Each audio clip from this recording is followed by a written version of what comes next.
दोस्तों नमस्कार। मैं मुकेश उदैनिया सीधे बोल में आप सभी का स्वागत करता हूं और सीधी बात लेकर आपके सामने हाजिर हूं। हरियाणा के युवाओं के साथ बीजेपी ने अन्याय किया है, यह प्रियंका गांधी का आरोप है। कांग्रेस नेता प्रियंका गांधी ने हरियाणा की बीजेपी सरकार पर जोरदार हमला बोलते हुए कहा कि हरियाणा में बेरोजगारी की ऐसी महामारी फैलाई गई है कि होनहार युवाओं का जीवन बर्बाद हो रहा है।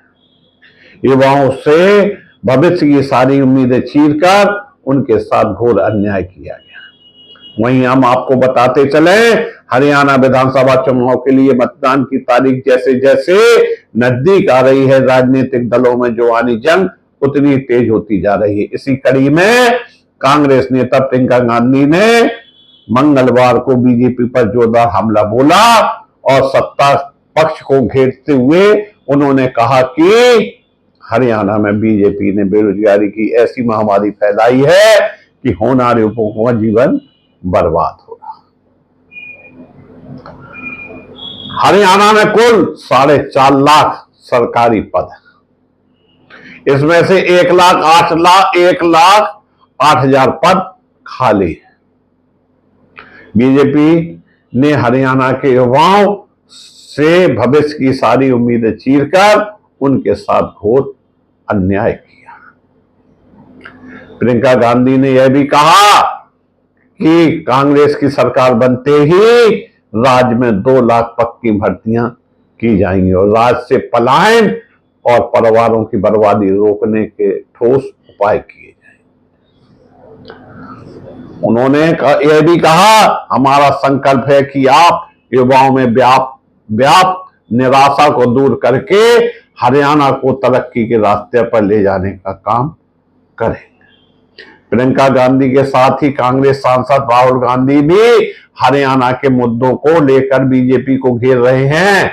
मंगलवार को उन्होंने हरियाणा में बेरोजगारी का हवाला देते हुए राज्य सरकार पर निशाना साधा। उन्होंने सवाल किया, आखिरकार राज्य के युवा डंकी होने पर मजबूर क्यों?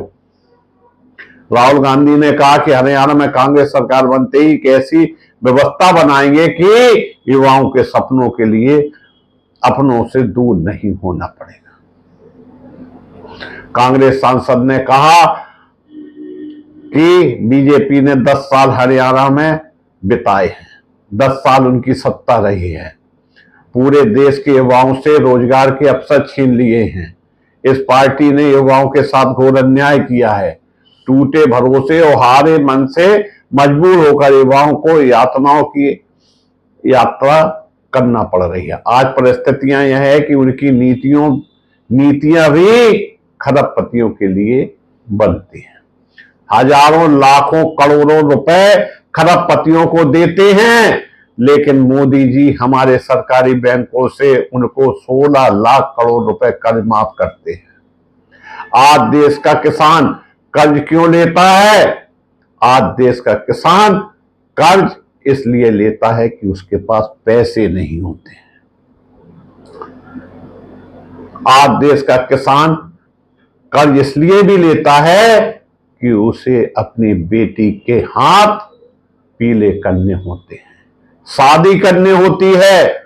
जब खेतों पर नुकसान हो गया, उसे नुकसान नहीं मिल पाता है, फिर जब वह उसे चुका नहीं पाता है तब किसान कर्ज लेता है। वह अपने बच्चों के पेट में खाना डालने के लिए कर्ज लेता है। जब किसान अपने नौजवान बच्चों को शिक्षित करना चाहता है, ट्यूशन की फीस भरनी होती है और पैसे नहीं होते हैं, तो बच्चों को शिक्षित करना है तो अब भी कर्ज लेना पड़ता है, क्योंकि उसकी इसके अलावा कोई कमाई नहीं होती। इन लोगों के पास इस देश के किसानों के कर्ज को माफ करने के लिए 1 रुपए भी नहीं है।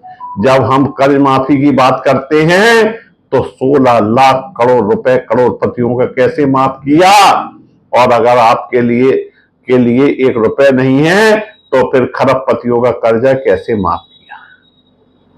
उत्तर प्रदेश में, हरियाणा में जगह ऐसे किसान हैं जिन्होंने 1 लाख रुपए कर्ज लिया और वापस नहीं किए। देश के किसानों के लिए मोदी जी के पास ना उनके लिए समय है और ना ही उनकी समस्या का निराकरण किया जा रहा। गरीब के दलदल में रहने दो, बड़े बड़े खरबपतियों को आगे बढ़ना है, बस यही उनकी चिंता रहती है। यानी गरीब दलदल में बना रहे, इसकी ना उन्हें चिंता रहती है ना फिक्र रहती है। उन्हें फिक्र रहती है खरबपतियों की, और उनके लिए उनका चिंतन मनन होता है। यह बात प्रियंका गांधी कह रही है।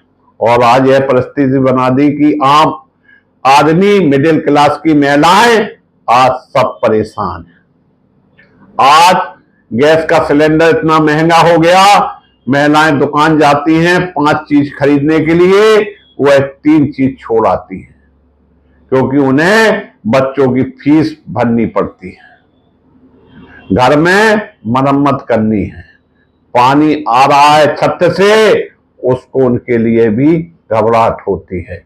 सोचती हैं कि चलिए बाल्टी में पानी भरकर काम चला लेंगे। ऐसी कोई बात नहीं है कि इतनी बड़ी समस्या है। रोज रोज आप उनका सामना कर रहे हैं, लेकिन सरकार में आपकी सुनवाई तक नहीं हो रही है। आज कुछ भी खरीदने जैसे मिट्टी का तेल, चीनी, आटा, सब्जी भी खरीदने जाएं तो सब कुछ महंगा है। पेट्रोल और डीजल में आग लगी हुई है, कोई गुजारा ही नहीं कर पा रहा है। कैसे जी रहा है लोगों को समझ में नहीं आता। उन्होंने कहा कि टीवी पर जो आपको दिखते हैं मोदी जी, बड़े बड़े मंचों पर साफ सुथरे कुर्ते में एक धूल का दाग नहीं है, एक बाल इधर उधर नहीं हो रहा है, चमक रहे हैं। और आपको बताया जा रहा है कि उनकी अर्थव्यवस्था, आज देश में सबसे ज्यादा बेरोजगारी है। एक किसान का बेटा ही है जो देश का जवान है, जो हमारी रक्षा करता है, जो सड़क पर जाकर इस देश के लिए कुर्बानी होने की तैयारी करता है। मैंने आंखों से देखा कि उत्तर प्रदेश के गांव-गांव में, और मैं जानती हूं कि हरियाणा के गांव-गांव में भी सुबह सुबह 3-4 बजे वर्जिश करते हुए, दौड़ लगाते हुए बच्चे मिल जाएंगे। उन्हें उम्मीद क्या है, क्या आशा है, जब 4 साल की अग्निवीर आ गई है तो ऐसे में उनकी नौकरी कैसे सुरक्षित रहेगी। अग्निवीर में जो स्थिति बन रही है, उसी हरियाणा में आज बच्चे परेशान हैं। इतना ही नहीं, उन्होंने कहा कि देश की आत्मा इस देश का किसान है। आजादी की लड़ाई के पहले से देश में किसान सर्वोपरि रहा है। किसान रीढ़ की हड्डी है। देश में आत्मनिर्भरता ही किसान के द्वारा मिली है। इंदिरा गांधी के साथ देश के हर किसान खड़ा हुआ करता था, लेकिन विगत 10 सालों से देश में प्रधानमंत्री किसान की भावनाओं को नहीं समझ पाए, किसानों की कद्र नहीं की है। जहां पर कष्ट और संकट है, पहले वहां पहुंचने की सभ्यता हमारे आदर्श इंदिरा गांधी ने सिखाई। प्रियंका गांधी ने यह भी कहा, हमारे देश के प्रधानमंत्री किसान, गरीब महिलाओं, देश के मिडिल क्लास के लोगों का दर्द नहीं समझ रहे। इस चुनाव में भाजपा के उसी मंत्री को टिकट दे गया जिसके बेटे ने किसानों को कुचल दिया था। इनकी नीतियां सदैव खरबपतियों के लिए बनती हैं, गरीबों के लिए नहीं। उन्होंने साफ तौर पर भाजपा को निशाने पर लेते हुए किसानों के दुखती आत्मा पर हाथ रख दिया। इतना ही नहीं, इस समय जो वो वहां पर माहौल बना रही हैं, हालांकि चुनाव है, चुनाव में जो जवानी जंग छिड़ी हुई है, निश्चित रूप से 5 अक्टूबर को हरियाणा में चुनाव संपन्न हो जाएंगे। 8 अक्टूबर को इसके परिणाम सामने आ जाएंगे।